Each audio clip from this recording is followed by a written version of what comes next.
Hello बच्चों। तो आज एल्डिहाइड कीटोन की सीरीज़ का पार्ट 10th, जिसके अंतर्गत हम फिजिकल प्रॉपर्टीज़ ऑफ एल्डिहाइड और कीटोन देखने वाले हैं। ठीक है, मतलब एल्डिहाइड और कीटोन के भौतिक गुण। इसके पहले वीडियो पार्ट में हम लोग देख चुके हैं बनाने की विधियां। ढेर सारे मेथड्स थे जिसके द्वारा हम एल्डिहाइड और कीटोन बना लेते हैं अलग अलग विधियों का इस्तेमाल करके। इस पार्ट के अंतर्गत हम लोग आज केवल इसकी भौतिक गुणों के बारे में चर्चा करेंगे। और भौतिक गुण में क्या क्या हो सकता है, फिजिकल स्टेट हो सकता है, स्मेल या ऑर्डर के बारे में हो सकता है, बॉइलिंग पॉइंट हो सकता है, सॉल्युबिलिटी इन वाटर, और उसके साथ साथ डेंसिटी उस कंपाउंड्स की विद रिस्पेक्ट टू वाटर। द्रव है तो उसके सापेक्ष हम बात करते हैं, जल के सापेक्ष। द्रव है तो जल के सापेक्ष हम घनत्व की बात करते हैं। अगर गैसीय अवस्था में होगा तो वायु के सापेक्ष हम घनत्व की बात करते हैं। ठीक है, तो ये जल के सापेक्ष घनत्व की बात की जाएगी क्योंकि ये द्रव अवस्था में ज़्यादातर होते हैं। तो फिजिकल प्रॉपर्टीज़ में पहले फिजिकल स्टेट वो देखते हैं एक एक करके।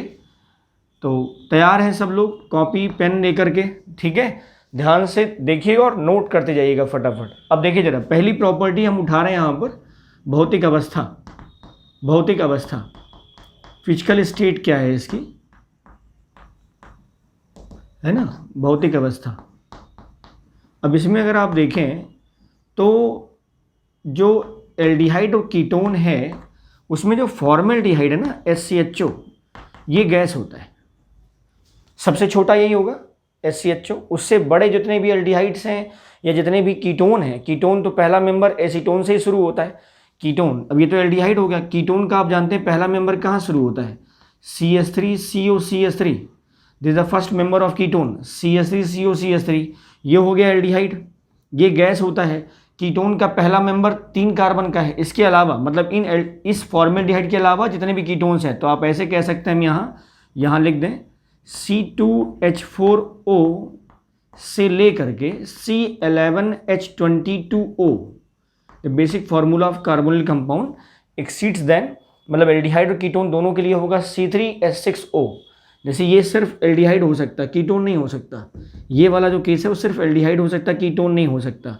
लेकिन इसके अलावा अगर आप देखेंगे तो C3H6O, तो ये एल्डिहाइड भी हो सकता है, कीटोन भी हो सकता है। पहला मेंबर कीटोन का 1 2 3 कार्बन, 6 हाइड्रोजन, 1 ऑक्सीजन, ये होता है। ठीक है, तो ऐसे समझ लीजिए आप, C2H4O से लेकर के C11H22O तक ये जितने भी होते हैं सब रंगहीन, वाष्पशील और उदासीन द्रव होते हैं। क्या होते हैं बेटा? रंगहीन, वाष्पशील और उदासीन द्रव। उदासीन द्रव मतलब दे हैव नो एसिडिक और बेसिक कैरेक्टर, ये न्यूट्रल कैरेक्टर में है। तो C2H4O ये एल्डिहाइड, उसके आगे कीटोन, यहाँ तक पूरी सीरीज में ये ज़्यादातर क्या होते हैं, रंगहीन, वाष्पशील, उदासीन द्रव होते हैं। हाँ, इससे ज़्यादा जाएंगे उच्च जो कार्बोनिल कंपाउंड हैं, मतलब इससे ज़्यादा उच्च कार्बोनिल यौगिक एल्डिहाइड या कीटोन। ठीक है, ये क्या होते हैं, रंगहीन ठोस होते हैं। क्या होते हैं बेटा? रंगहीन ठोस। समझ में आई बात? तो C11 से ज़्यादा कर दीजिए, C11 से ज़्यादा जितने भी कार्बोनिल कंपाउंड मिलेंगे, चाहे वो एल्डिहाइड का हो चाहे कीटोन का, वो क्या हो जाएगा, रंगहीन ठोस हो जाएगा। ठीक है, अगला देखो, स्मेल क्या है, गंध, है ना, स्मेल या ऑर्डर कह सकते हैं आप। तो इसकी जो स्मेलिंग होती है, तो जो लोअर एल्डिहाइड्स होते हैं उनकी गंध बहुत तीखी होती है, अनप्लेजेंट होती है, मतलब बहुत अच्छी नहीं होती। तो जो निम्न एल्डिहाइड है, निम्न एल्डिहाइड, ये तीक्ष्ण व अरुचिकर गंध, मतलब इनकी जो गंध होती है वो बहुत स्टेबल नहीं होती और बहुत प्लेजेंट नहीं होती। ठीक है, लेकिन जो हायर एल्डिहाइड्स और कीटोन्स होते हैं, हायर एल्डिहाइड्स, उच्च एल्डिहाइड व कीटोन, ये जो होते हैं ये मीठी गंध वाले होते हैं। क्या होते हैं बेटा? मीठी गंध के द्रव या मीठी गंध के ठोस। उधर भी जाओगे तो स्मेलिंग, हाँ, द्रव की वाष्पशीलता ज़्यादा होती, ठोस की वाष्पशीलता बहुत कम होती है। गंध हो गया। क्वथनांक पे आओ, बॉइलिंग पॉइंट। बॉइलिंग पॉइंट अगर आप देखें तो अब थोड़ा सा फैक्ट समझिए आप इसे। पहले कार्बोनिल कंपाउंड, आप जानते हैं एल्डिहाइड और कीटोन में एक पोर्शन कॉमन है। एल्डिहाइड हो चाहे कीटोन हो, उसमें ये वाला हिस्सा कॉमन है, C+O। बात समझ रहे हैं? अगर एल्डिहाइड होगा तो यहाँ एच लग जाएगा, कीटोन होगा दोनों तरफ क्या लग जाएगा R, लेकिन ये वाला पोर्शन तो कॉमन है। तो दिस इज कार्बोनिल सेंटर। ये कौन सा सेंटर है बेटा? कार्बोनिल सेंटर, कार्बोनिल बॉन्ड या कार्बोनिल सेंटर हम कहते हैं। ठीक, ये जो सेंटर है ये पोलर है। आप देखिए तो पोलर बॉन्ड है ये, this bond is polar bond, क्योंकि इसका जो इलेक्ट्रॉन डेंसिटी होगी ना वो ऑक्सीजन की तरफ शिफ्ट होगी। That bond is polar bond. तो ये पोलर बॉन्ड है तो होता क्या है, ये बॉन्ड इसकी तरफ शिफ्ट रहता है। जब यहाँ शिफ्ट रहता है तो आप जानते हैं इस पर क्या आएगा, डेल्टा माइनस, इस पर क्या आएगा, डेल्टा प्लस। शिफ्टिंग के बाद हम यहाँ दिखा देते हैं, ये शिफ्टिंग के बाद दिखा देते हैं। ठीक है, शिफ्टिंग हो गई। शिफ्टिंग के बाद देखो जरा क्या हो गया है, ये हो गया है दिस टाइप। तो यहाँ हो गया डेल्टा प्लस और यहाँ क्या हो गया, डेल्टा माइनस। तो शिफ्टिंग के बाद हुआ है बेटा ये। तो पाई बॉन्ड पार्शियली शिफ्ट रहता है किधर, ऑक्सीजन की तरफ, चाहे कोई रिएक्शन हो रही हो चाहे ना हो रही हो, ये बॉन्ड ऐसे शिफ्ट रहता है। तो ये बॉन्ड कैसा हो गया, पोलर बॉन्ड हो गया। ये पोलर बॉन्ड है, ध्रुवीय बंध है ना, ये क्या है, ये ध्रुवीय बंध, पोलर बॉन्ड है। तो इसके कारण हो क्या जाता है, जब बॉन्ड पोलर होगा तो बॉइलिंग पॉइंट के रेफरेंस में हम बता रहे हैं आपको, ये जो बॉन्ड है ये पोलर है। तो एल्डिहाइड या कीटोन के अणु जो है वो एक डाइपोल इंटरेक्शन शो करते हैं। मतलब इनके बीच में द्विध्रुव आकर्षण बल कार्य करता है। तो यहां स्टेटमेंट हम लिख रहे हैं, एल्डिहाइड या कीटोन, अभी ध्यान रखिएगा सेपरेट मॉलिक्यूल है। एल्डिहाइड के बीच में आप कंपेयर करेंगे, कीटोन के बीच में कंपेयर करेंगे। तो एल्डिहाइड या कीटोन के अणुओं के मध्य द्विध्रुव आकर्षण बल, डाइपोल द्विध्रुव, ठीक, डाइपोल आकर्षण बल कार्य करता है। ठीक है, ये डाइपोल इंटरेक्शन कार्य करता है। अब देखो जरा इसका स्ट्रक्चर देखो कैसे काम करेगा। ये ऑक्सीजन, ये कार्बन था, एक बॉन्ड हमने ये बना दिया। अच्छा, ये दूसरा वाला कार्बोनिल कंपाउंड है। अब वो चाहे एल्डिहाइड हो चाहे कीटोन, मतलब ये भी एल्डिहाइड सेम मॉलिक्यूल, या ये कीटोन। तो ये बॉन्ड हो चुके हैं पोलर, ये भी polar, negative positive, partial negative partial positive negative. तो अब अपोजिट चार्जेस है ना, तो यहाँ पर एक पार्शियल अट्रैक्शन शुरू हो जाता है।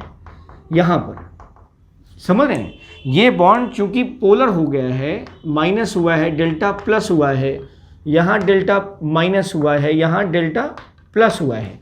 तो ये एक टाइप का डाइपोल इंटरेक्शन है। डाइपोल इंटरेक्शन समझ रहे हैं आप। डाइपोल आकर्षण बल है। ये आकर्षण बल लगने के कारण इनका जो क्वथनांक होता है, जाहिर सी बात अणुओं के बीच में कुछ ना कुछ अगर डाइपोल फोर्स काम कर रहा है तो इलेक्ट्रोस्टैटिक नेचर का हो गया ना, ये आयनिक या स्थिर वैद्युत आकर्षण बल टाइप का हो गया। तो अगर कूलम्बिक फोर्स थोड़ा सा भी लगेगा तो बॉइलिंग पॉइंट क्या हो जाएगा, ज़्यादा हो जाएगा। इनका बॉइलिंग पॉइंट क्या हो जाएगा, ज़्यादा हो जाएगा। ध्यान रखिएगा आप, इस केस में कार्य करता है जिसके कारण इनके क्वथनांक समान अणुभार के एल्केन से अधिक हो जाते हैं। जो एल्केन है ना, एल्केन तो पूरी तरह से नॉन पोलर होता है। एल्केन CnH2n+2 वो तो पूरी तरह से अध्रुवीय होता है। तो समान अणुभार के एल्केन से उच्च हो जाते हैं। समझ रहे हैं। तो अगर आप एल्डिहाइड कीटोन और हाइड्रोकार्बन्स को कंपेयर करें तो एल्केन्स का बॉइलिंग पॉइंट कम आएगा और carbonyl compound like that aldehyde and ketones का जो बॉइलिंग पॉइंट है वो ज़्यादा आएगा। समझ रहे हैं आप, एल्डिहाइड और कीटोन का बॉइलिंग पॉइंट ज़्यादा आएगा as compare to alkanes. Reason क्या है, एल्डिहाइड में जो CO बॉन्ड है वो हो गया ध्रुवीय बॉन्ड, क्या हो गया, पोलर। और पोलर बॉन्ड होने के कारण क्या हुआ कि एक एल्डिहाइड अपने ही द्रव अवस्था में दूसरे अणु के साथ कुछ आकर्षण बल महसूस करता है और उस आकर्षण बल महसूस करने के कारण इनका जो क्वथनांक होता है रेस्पेक्टिव एल्केन से कहीं ज़्यादा हो जाता है, क्योंकि इसमें नॉन पोलर करेक्टर है, इसमें पोलर करेक्टर आ गया है, इसमें क्या है बेटा, इसमें नॉन पोलर करेक्टर है, इसमें अध्रुवीय लक्षण है, नॉन पोलर करेक्टर है, और यहाँ क्या है, पोलर करेक्टर। तो इसमें ध्रुवीय लक्षण आ गया है, इसीलिए इसका बॉइलिंग पॉइंट क्या होगा, इसके कंपैरिजन में ज़्यादा होगा। समझ गए। लेकिन अगर इस एल्डिहाइड कीटोन के बॉइलिंग पॉइंट की तुलना हम एल्कोहल या कार्बोक्सिलिक एसिड से करें, ध्यान से सुनिएगा, इस एल्डिहाइड कीटोन के बॉइलिंग पॉइंट की तुलना अगर हम एल्कोहल या कार्बोक्सिलिक एसिड से करें तो उनके सापेक्ष इसका बॉइलिंग पॉइंट कम होगा। क्यों? क्योंकि वहां मिलेगा हाइड्रोजन बॉन्ड, यहाँ हाइड्रोजन बॉन्ड नहीं होता है। देखो हम लिख रहे जानते हैं, ये एल्कोहल, इस एल्कोहल और दूसरे एल्कोहल के बीच में हाइड्रोजन बॉन्ड होता है, ऐसे दिखाओ, ऐसे दिखाइए, ये हो गया, ऐसे दूसरा, तो इन अणुओं के बीच में हाइड्रोजन बॉन्ड होगा बेटा। यहाँ ये पार्शियल निगेटिव पार्शियल पॉजिटिव, याद आ रहा होगा कुछ आपको, पार्शियल पॉजिटिव पार्शियल निगेटिव, तो यहाँ पर क्या बनेगा, हाइड्रोजन बॉन्ड होगा, है ना। अच्छा, कार्बोक्सिलिक एसिड में अगर आप देखें, कार्बोक्सिलिक एसिड, तो वहाँ पर भी इंटरमोलिकुलर हाइड्रोजन बॉन्ड होता है। कार्बोक्सिलिक एसिड में क्या होता है, मोस्टली कार्बोक्सिलिक एसिड में होता है इंटरमोलिकुलर, मतलब दो अणुओं के बीच में, तो ये भी वही होता है। लेकिन यहाँ आप ये भी जानते हैं कि कार्बोक्सिलिक एसिड जो है इनमें डाइमराइजेशन हो जाता है, मतलब दो कार्बोक्सिलिक एसिड मिलकर के एक बना लेते हैं, दो कार्बोक्सिलिक एसिड मिलकर क्या बना लेते हैं, एक, क्योंकि इनके अणुओं के बीच में अंतरा अणुक हाइड्रोजन बंध या इंटरमॉलिक्यूलर हाइड्रोजन बॉन्ड पाया जाता है। तो ये जो हाइड्रोजन बॉन्ड यहाँ मिलेगा, यहाँ पर और यहाँ पर, इससे ये एक यूनिट हो जाएगी। तो अगर आप रेस्पेक्टिव देखें तो ये, अगर ये एक यूनिट हो गई तो बॉइलिंग जो मॉलिकुलर वेट है ना, वो इसके मॉलिकुलर वेट का जस्ट डबल हो जाएगा। तो इसी को बोलते हैं द्वितय, डाइमराइजेशन हो गया। तो इसका बॉइलिंग पॉइंट ज़्यादा होता है, इसका बॉइलिंग पॉइंट ज़्यादा होता है, लेकिन इन दोनों में कंपेयर करेंगे तो इसका बॉइलिंग पॉइंट ज़्यादा होगा, इसका उससे कम होगा। ठीक, फिलहाल हमें बात इन दोनों की करनी है इससे।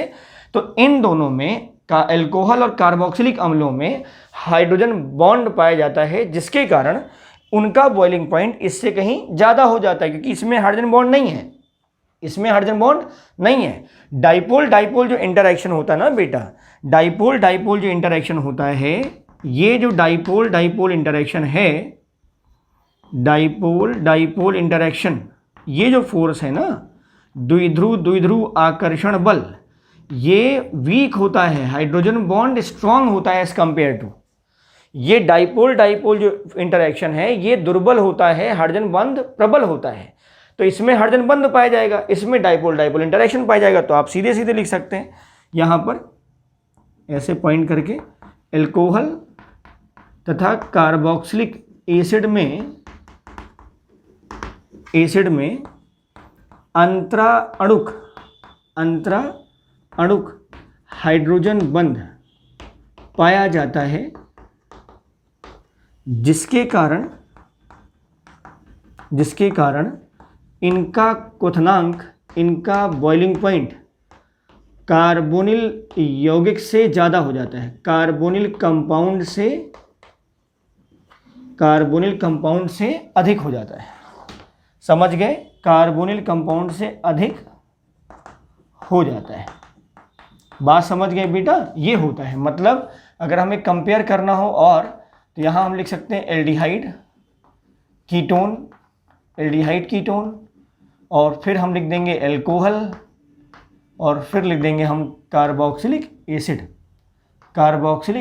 तो फिजिकल प्रॉपर्टी में सबसे महत्वपूर्ण हिस्सा था, इसीलिए इसको एक्सप्लेन कर दिया है। ध्यान रखिएगा, यहाँ रीजन टाइप के क्वेश्चंस बन जाते हैं यूपी बोर्ड में भी और कॉम्पिटिटिव एग्जाम में भी, कि आखिर एल्कोहल और कार्बोक्सिलिक एसिड का बॉइलिंग पॉइंट इससे ज़्यादा क्यों होता है। तो सिंपल रीजन याद रखिएगा, ये इसमें डाइपोल डाइपोल इंटरेक्शन पाया जाता है, यहाँ हाइड्रोजन बॉन्ड अब्सेंट होता है। ठीक, एल्डिहाइड के अणुओं के बीच में या कीटोन के अणुओं के बीच में कोई हाइड्रोजन बॉन्ड नहीं होता है।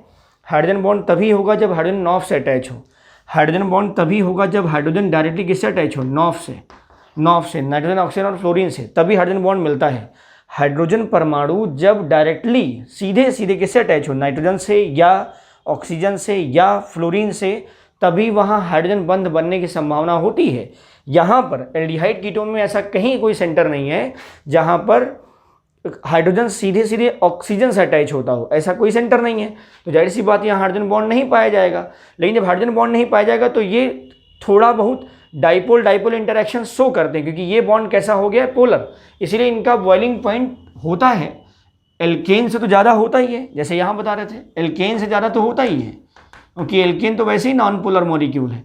हाँ, इसमें पोलरिटी आ गई है, लेकिन इसका बॉइलिंग पॉइंट एल्कोहल और कार्बोक्सिलिक एसिड से कम होता है, मतलब इन सब का ज़्यादा इसका कम। कारण क्या है, यहाँ हम ऐसे दिखा देते हैं, यहाँ इन दोनों में मिलेगा क्या, इंटर मोलिकुलर हाइड्रोजन बॉन्ड।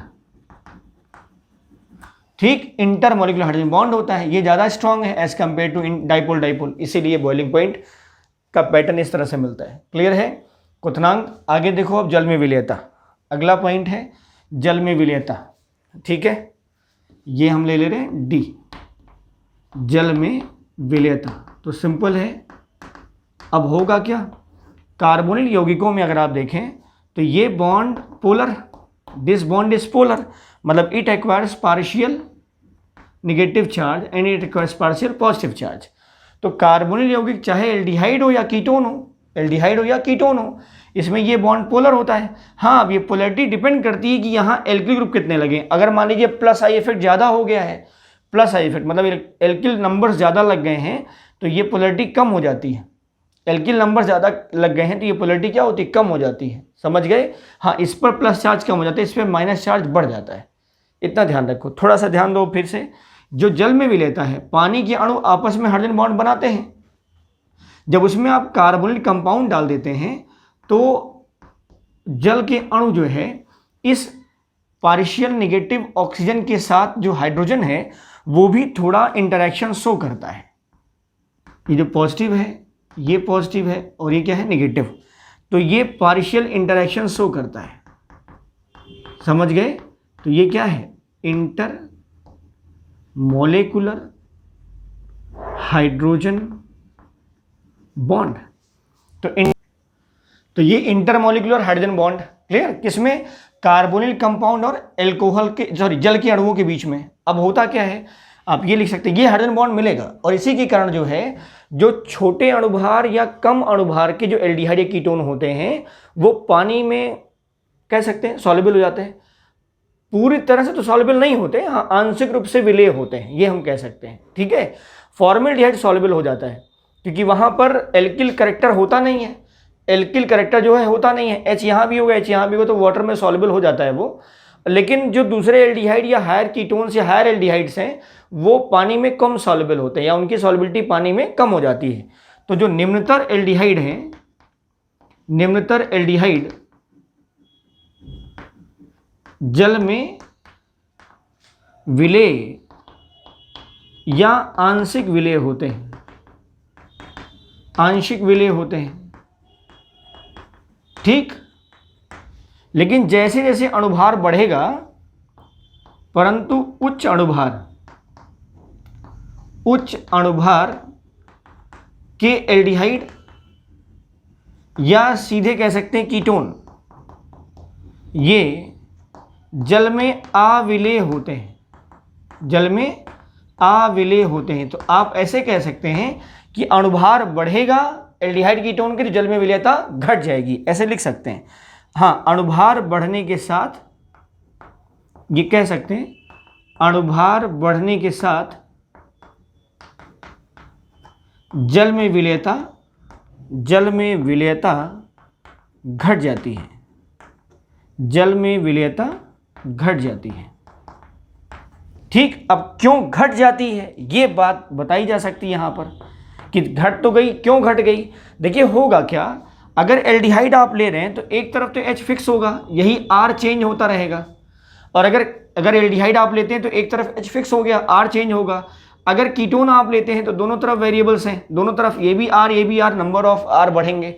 तो कुल मिला के अगर आप देखें तो R की संख्या अगर बढ़ेगी तभी तो आप कह रहे हैं अणुभार बढ़ेगा एल्डिहाइड कीटोन में। तो R ग्रुप जो होता है, R ग्रुप मतलब एल्किल ग्रुप, ये जो होता है बेटा एल्किल ग्रुप, ये नॉन पोलर होता है। नॉन पोलर मतलब R ग्रुप जो क्या होता है वो अध्रुवीय होता है, अध्रुवीय। और आप जानते हैं कि अध्रुवीय अगर लक्षण बढ़े, पानी क्या है, ध्रुवीय विलायक होता है, पानी ध्रुवीय विलायक होता है। आर के नंबर्स अगर बढ़ जाएं, आर का बड़ा ग्रुप हो जाए, बड़े बल्कि ग्रुप आइसोब्यूटिल नियोब्यूटिल टाइप का कुछ अगर उस तरह से बनने लगे तो आर ग्रुप बढ़ेगा, तो आध्रुवीय लक्षण अगर बढ़ेगा तो आध्रुवीय लक्षण बढ़ेगा तो जल में विलेयता क्या हो जाएगी, घट जाएगी। आध्रुवीय लक्षण अगर बढ़ता है तो जल में विलेयता घट जाएगी। क्यों? क्योंकि पानी या जल जो है वो ध्रुवीय विलायक होता है, और आप जानते हैं एलडीएल लाइक डिजॉल्व्स लाइक, ध्रुवीय विलेय ध्रुवीय विलायक में घुलता है, अध्रुवीय विलेय अध्रुवीय विलायक में घुलता है। तो अगर एल्डिहाइड कीटोन में आर ग्रुप बढ़ जाए, नंबर ऑफ आर बढ़ जाता है, तो आर ग्रुप के बढ़ने से अध्रुवीय लक्षण बढ़ जाएगा, मतलब नॉन पोलर कैरेक्टर बढ़ जाएगा। और अगर नॉन पोलर कैरेक्टर बढ़ेगा तो जल में विलेयता उसकी क्या हो जाएगी, कम हो जाएगी। नॉन पोलर कैरेक्टर अगर बढ़ेगा तो एल्डिहाइड कीटोन की जल में विलेयता घट जाएगी। क्लियर है? तो सामान्य जो छोटे या कम अणुभार वाले एल्डिहाइड वो पानी में विलेय हैं, आंशिक रूप से विलेय हैं, ठीक है। लेकिन जैसे जैसे अणुभार बढ़ेगा उनका जल में विलेयता क्या होगी, घटती चली जाएगी। और एक लास्ट पॉइंट अब देख लेते हैं फटाफट, एक पॉइंट यहीं से देख लेते हैं, इधर देख लेते हैं यहाँ पर, ठीक है। और वो है डेंसिटी। सिंपल है, एक चीज याद रखो, ये है ई घनत्व, यही बता देते हैं डेंसिटी, ठीक है। तो कार्बोनिल कंपाउंड्स मतलब एल्डिहाइड या कीटोन का जो घनत्व होता है, घनत्व जल से कम होता है, याद रखो इतना, जल से कम होता है। मतलब पर यूनिट वॉल्यूम में जो मास आएगा, पर यूनिट वॉल्यूम में जो मास आएगा वो इसका ज़्यादा होगा और इनका कम होगा। घनत्व बराबर द्रव्यमान बटे आयतन, घनत्व बराबर द्रव्यमान बटे आयतन। तो अगर हम दो की तुलना कर रहे हैं तो आयतन हमें कांस्टेंट करना पड़ेगा, अगर हम दो के बीच में कंपैरिजन कर रहे हैं तो आयतन हमें क्या करना पड़ेगा, कांस्टेंट करना पड़ेगा। तो एक निश्चित या एकांक आयतन में जल के अणुओं की संख्या का द्रव्यमान जो होगा वो ज़्यादा होगा, एल्डिहाइड कीटोन का कम होगा। तो एल्डिहाइड कीटोन का घनत्व जो है वो जल से कम होता है। समझ गए? तो कारण क्या है, सिंपल बता दिया हमने कि एकांक आयतन में उपस्थित, एकांक आयतन में दोनों द्रवों के लिए एकांक आयतन में उपस्थित जल के अणुओं का जो द्रव्यमान होगा वो एल्डिहाइड कीटोन के सापेक्ष कहीं ज़्यादा होगा। क्यों? क्योंकि जल के अणुओं के मध्य में हाइड्रोजन बंध पाया जाता है, जिसके कारण ज़्यादा से ज़्यादा अणु उस आयतन में आएंगे, तो मास बढ़ेगा तो डेंसिटी क्या हो जाएगी, बढ़ जाएगी। एल्डिहाइड कीटोन के नंबर्स क्या होंगे, कम आएंगे, क्योंकि इसमें उतना परफेक्ट हाइड्रोजन बॉन्ड जितना इसमें पाया जाता है वहाँ नहीं मिलता है, और यहाँ तो डाइपोल डाइपोल इंटरेक्शन मिल रहा है। तो यहाँ पर नंबर ऑफ मॉलिक्यूल्स कम होंगे तो मास कम होगा, इसीलिए एल्डिहाइड कीटोन का जो घनत्व होता है जल के सापेक्ष क्या होता है, कम होता है। क्लियर है बेटा? तो this is about your physical property of aldehyde and ketones. I hope कि इसके पॉइंट समझ में आए होंगे आपको। ये टॉपिक बहुत इंपॉर्टेंट था, ध्यान रखिएगा, ये बॉइलिंग पॉइंट वाला और ये सॉल्बिलिटी की तो हमने एक्सप्लेन कर दिया है, और इसमें कोई डाउट होगा तो आप बताइएगा, कमेंट बॉक्स में ज़रूर कमेंट कर सकते हैं आप। क्लियर? तो नोट्स प्रिपेयर करते रहेंगे, और अगला जो टॉपिक है वो पार्ट 11th का है, और वो है केमिकल प्रॉपर्टीज ऑफ एल्डिहाइड्स का, बहुत ही इंपॉर्टेंट हिस्सा है वो। तो stay tuned. Thank you for watching.